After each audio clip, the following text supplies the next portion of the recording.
Assalamualaikum warahmatullahi wabarakatuh. Salam sejahtera, peace be upon you and greetings. Ohayo gozaimasu.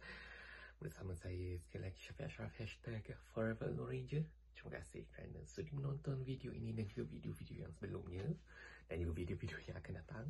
Seperti biasa, silalah tekan butang like, share, subscribe dan juga butang notifikasi untuk mendapat pemberitahuan bila saya memuat naik video yang terbaru. Baiklah, hari ini hari terakhir untuk saya meneroka bandara Osaka ini sebelum pulang ke Malaysia esok.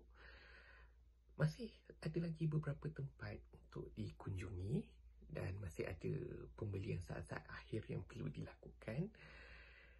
Dan sekarang pun dah menunjukkan jam 10.30 pagi waktu tempatan. Jadi tanpa membuang masa, kita tengoklah apa yang ada di Osaka ini. Jom.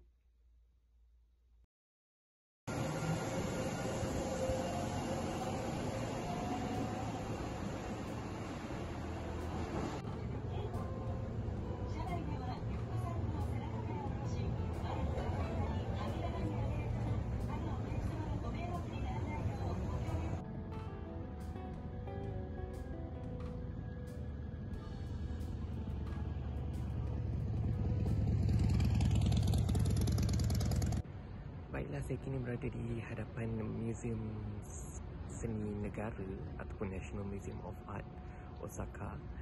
Ia dibina bagi meraihkan Expo 1970 yang berlangsung di Osaka ini siap pada 1977 di tapak asalnya sebelum dipindahkan di sini pada 2004. Ia mengandungi lebih kurang 8,000 karya seni. Dan apa yang menariknya, ada dua perkara menarik tentang museum ini. Pertama, ia terletak di bawah tanah. Struktur utamanya adalah di bawah tanah.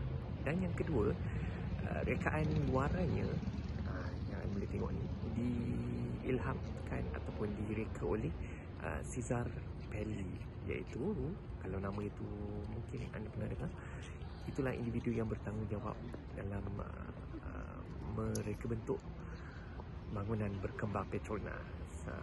Tempat yang menarik. Jadi jom kita masuk ke dalam.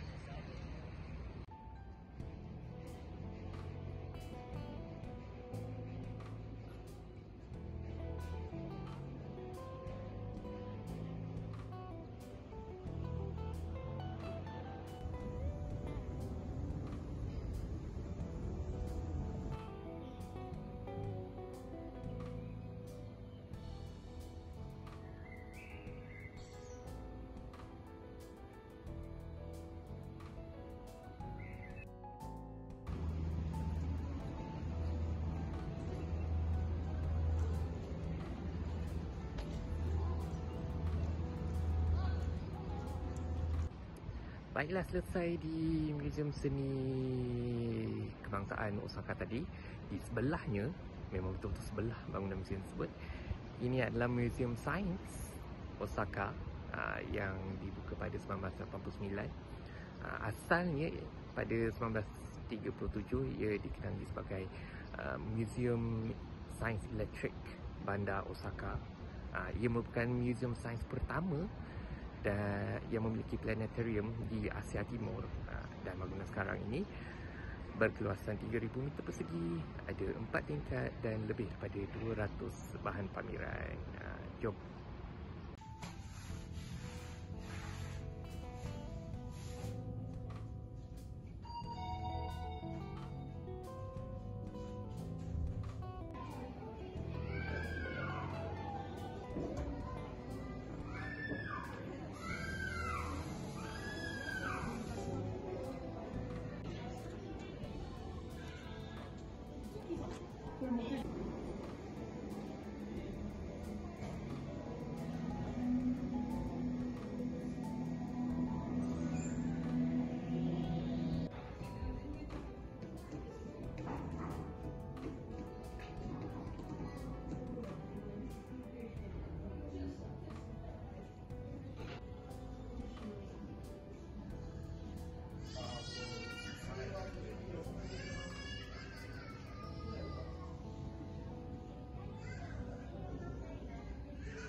Saya kini berada di puncak ataupun di atas bangunan Umeda Sky, iaitu kawasan pelantar pemandangan Kuchu Tayan ataupun Kuchu Tayan Observatory.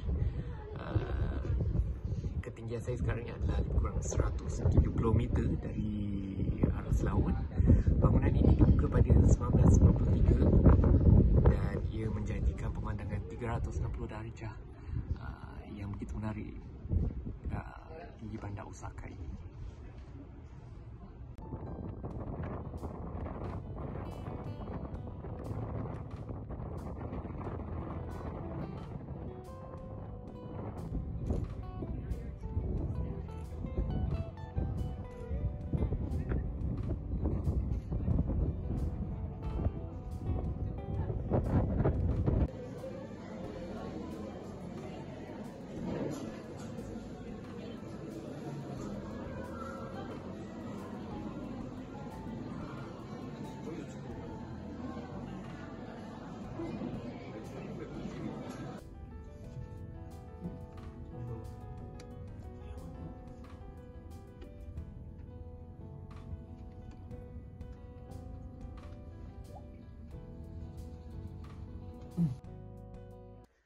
Baiklah, sudah malam, dah ada isyak waktu tempatan. Tapuan merayap hari ini dah selesai lah. Sudah saya mengembara ke 4 bandaraya: Osaka, Kobe, Hiroshima, Kyoto. Jadi malam ni nak berehat, nak kemas-kemas. Ada lagi barang yang nak dikemas. Esok pagi seawal jam 6, sebelum 6 pagi saya dah nak kena bergerak menuju ke lapangan terbang antarabangsa Kansai. Jadi kita jumpa esok. The next day. Selamat hari Ahad. Akhirnya selepas 12 hari 11 malam saya berada di Jepun ini, tibalah masa untuk pulang ke Malaysia. Sekarang dah 5.45 pagi waktu tempatan, tapi dah terang sebenarnya. Jadi tanpa melengahkan masa, jom kita ke lapangan terbang antarabangsa Kansai.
Sekarang saya sudah berada di pintu 32 di lapangan terbang antarabangsa Kansai untuk menaiki penerbangan pulang melalui Ho Chi Minh City Transit sekejap sebelum sampai ke Kuala Lumpur. Alhamdulillah, prosedur keselamatan nak daftar masuk tadi berjalan dengan lancar, tak ada apa-apa masalah. Ya.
Thank you. Thank you.